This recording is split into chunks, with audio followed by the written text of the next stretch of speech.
It's hard to really define why I love racing so much.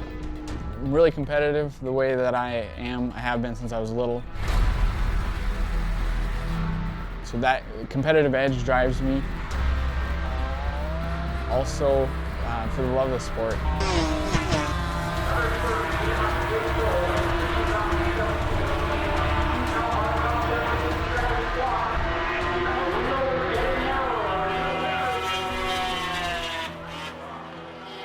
My family's originally from the Thief River Falls area. That's between where Articat and Polaris are both located. Both my parents grew up as farm kids, and snowmobiling was a big part of that. So when I was 3 years old and there was a race in Roseau, Minnesota, we got a kitty cat and just started racing when I was real young, and at that point in time never thought it would develop into what it is now. It's been a long journey. We've climbed the ranks 3 years old to professionals. So it's been a long road and trying, but it's a lot of fun. You can dream about becoming where we are now, but for it all to happen was really cool.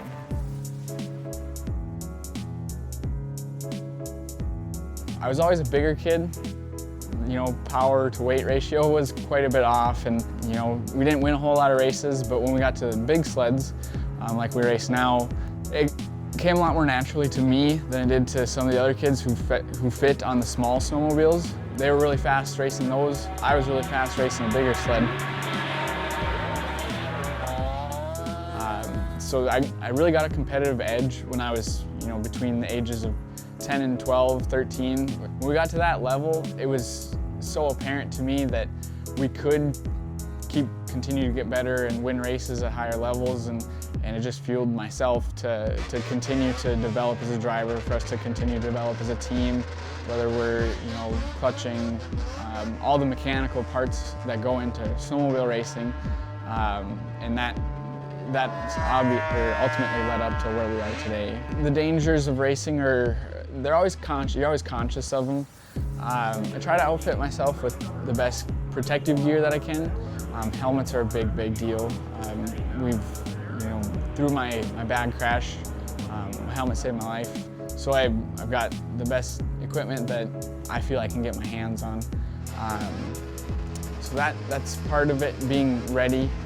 Also being smart while racing is a big deal. And I was conscious of that when I became a pro in 2014. Just my rookie year, my plan was to stay clean and not get wrecked, but more importantly not wreck anybody. So I was able to manage that and consciously go through my rookie year as, okay, it's really snow dusty. I just have to lay back for a few laps. Once the field gets strung out, snow dust goes away, and that's one of the more dangerous parts of racing is snow dust, for us anyway. And so, you just kind of manage your first 3 to 5 laps, and then you can start to pick people off and start actually racing a little bit harder. But just being smart and not putting your nose where you're not supposed to be is a big deal. And that's one thing I've tried to get some of the younger guys to really know. This is my experience, use it to make sure your experience is good and we don't have a bad accident or anything like that. So just kind of keeping your head on straight and best protective gear you can for the dangers of the sport. I guess there is a lot that goes into it. So like I said, being able to have that adrenaline rush of being able to drive the sled, that's one thing that's a lot of fun. I also have a lot of, the element of speed and knowing that there's a little bit of danger there. Like I said, it's always conscious. So being, having that conscious there and knowing that you're going as fast as you are, that's kind of appealing to me too. That's a lot of fun. And you get people that ask, it's like, oh, what do you guys race on a flat oval track? It's like, yep. Oh, well, how fast do you guys go? And I feel like people always expect like 80 miles an hour, and we say, a little over 100 miles an hour, everybody's like, whoa, that's really cool. So that's always cool to talk about. I have a lot of fun driving these snowmobiles. I have a trail sled, it's fun. I enjoy going out and trail riding or riding in the ditches with my friends, that kind of thing. But it still doesn't compare to me to an ice oval sled, because you get that speed where 100 miles an hour and you get to throw it sideways into a corner and then get back on it. And to be the best at that, it's a lot of fun, and that's why I like it. It's that adrenaline rush of entering a corner that fast is a lot of fun. Seeing my son out there racing is a very, it's an exciting time for myself, and I know also my wife, our whole family. And it's exciting, and it's nerve-wracking also, because he is in a sport that is dangerous, and we all know that. And but he's a very accomplished driver. He's very good. He's safe. He's smart when it comes to driving. So when the nervous part gets to getting ready for it, getting up there, but when he gets on the track, kind of like him, I think the nervousness goes away a little bit for me, and it turns into more competition. And we just like to see the competition side of it, and just watch him succeed.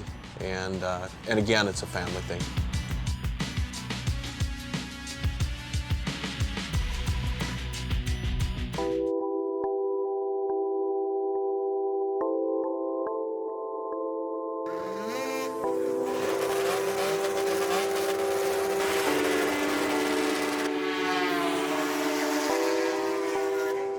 January 8th, 2017 in Ironwood, Michigan.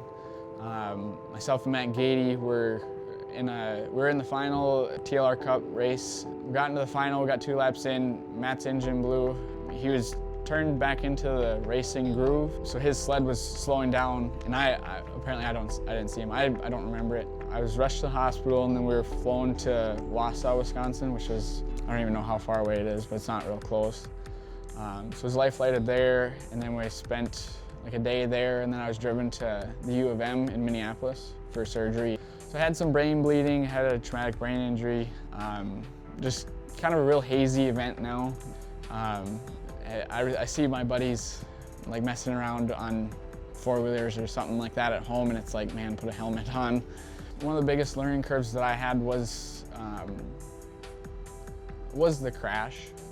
You know, going through that kind of thing and making your family go through it, it's tough, and it's, you know, I've always known racing was a family ordeal, and that you go through something like that and put your family through it, it's just terrible. So it really taught me to just like slow down, be in the moment, and you know, don't take anything for granted. It was definitely a learning curve just going through it, and then you know, I got done with it, and I just being able to reflect and actually try to learn something from it was a big deal to me. And when he was injured, it was devastating. It was absolutely devastating to all of us.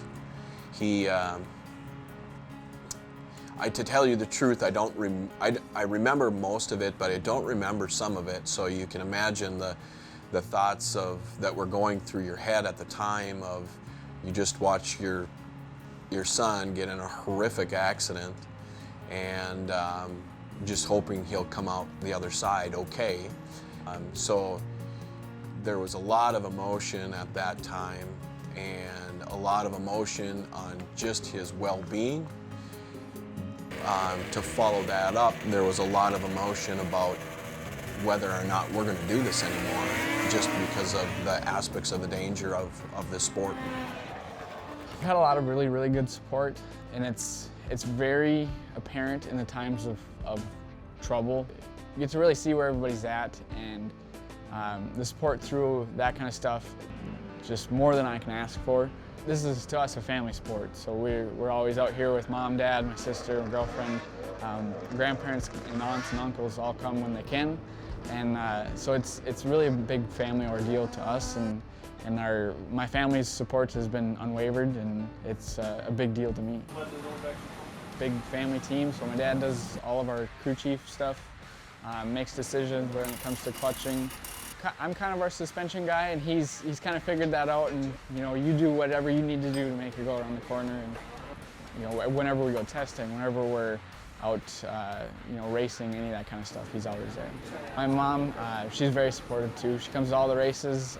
She does a lot of the dirty work that the boys aren't willing to do, so she, you know, is always making food and videotaping and there for moral support. So it's a lot. It means a lot to have both of my mom and my dad as supportive as they are, and for so many years too. Like I said, we've been doing this for dang near 20 years now, and it's the drive is still there for both of them, so that gives me a little more drive too. I feel pretty ecstatic when I see him win, and it's not just to see him win, it's to see how he did it and how he raced the race and what he had to overcome to get there. It's taking the checkered flag, but knowing how you got to that checkered flag means a lot. Just the hard work that's behind it, not only on our side as parents and as crew members, but also on his side, and seeing the effort that he puts in about, you know, physical fitness, just keeping everything up to date with work and with school when he was in college, and just seeing him succeed at that, and then also succeed on the track, it makes a parent pretty proud. Ice racing is it's a sport that's been around for a long time, since the 60s and 70s, when they say the first snowmobile race happened when the second snowmobile came off the manufacturing line. The camaraderie in the pits with everybody is second to none when your competitors are also some of your best friends, with people that you know not only care about their racer, they care about your racer also. And the same goes out of this trailer too. When we're racing, is we always watch out for the other guy too. The thing that keeps me motivated is trying to win. I'm a fierce competitor here, and I just love what we do. Continuing to rack up wins and hopefully some championships down the road. I just love the chance to win, and even the chance to compete. Really, it's a lot of fun. If you get a bad start and you have to kind of work through the pack and pass a few guys, you know, if you did your job and you had fun doing it for that day, I think that's fun. And for me, and I don't think you could really ask for a whole lot more. Here we're right around 105 miles an hour, so it's as fast as I've ever been on a snowmobile, or on a race sled anyway. And yeah, it's a lot of fun. And the sensation of speed is, when you do it over and over again, it gets to be a little bit less, but it's still cool to every now and then go back and look at the numbers and watch, you know, hay bales and fans zing by you at a little over 100 miles an hour. It's really cool. The element that appeals to me most is just raw adrenaline. Like I said earlier, I have so much fun being able to ride a sled really fast, and then you get to go into the corner and you feel the sled kind of lift up and then drop back down in a corner. And when you can just put the perfect corner together, I don't know how to explain it. It's just a lot of fun to me, and I just have a lot of fun doing that. I don't know what it is about it. I just have a lot of fun doing it.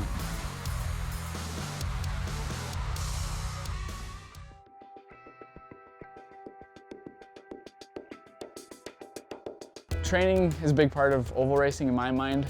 There's some that do, some that don't train.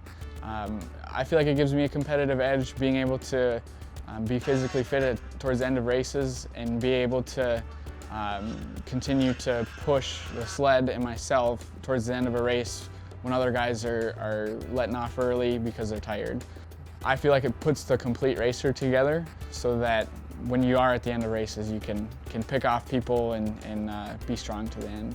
I just kind of quietly try to do my work and you know, let my results show on the racetrack. So I do a lot of cardio. Try to break a sweat and keep my heartbeat above a certain point, whatever my plan is for the day. I try to get in the weight room a little bit. I don't want to bulk up too much, just because I deal a lot with arm pump. I have in the past couple of years here. Just something that I don't know how I've developed, but I have, and I'm trying to consciously work through that in my training.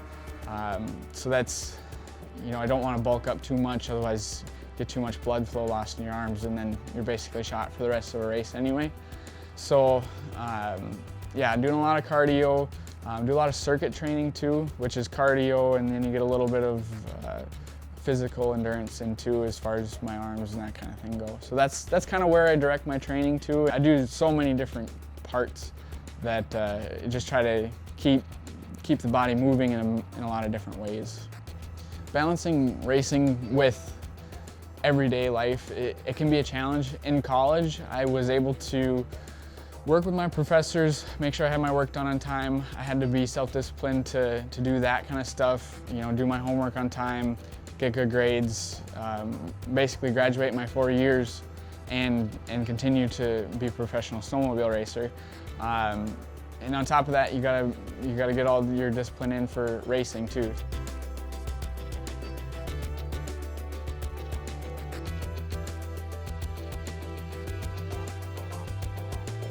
My work ethic goes a lot back to my parents. Both of them were very hardworking.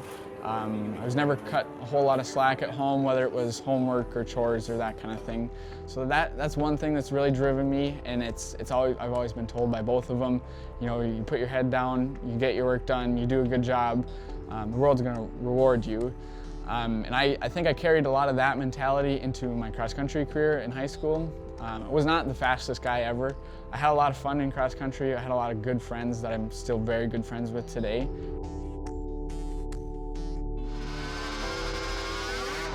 Our weaknesses show in results.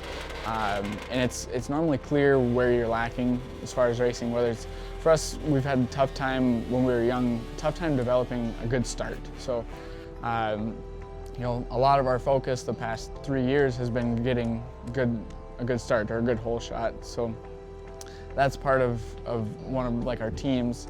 And as far as myself, I watch a lot of video. We record basically everything, and then that gives me a chance to go back and look and see, you know, this, I didn't like that I did this, I didn't like, or I didn't, you know, maybe I should have done this instead of that type of deal. So just being able to, you know, say, hey, I overdrove that corner, that's how we lost that race.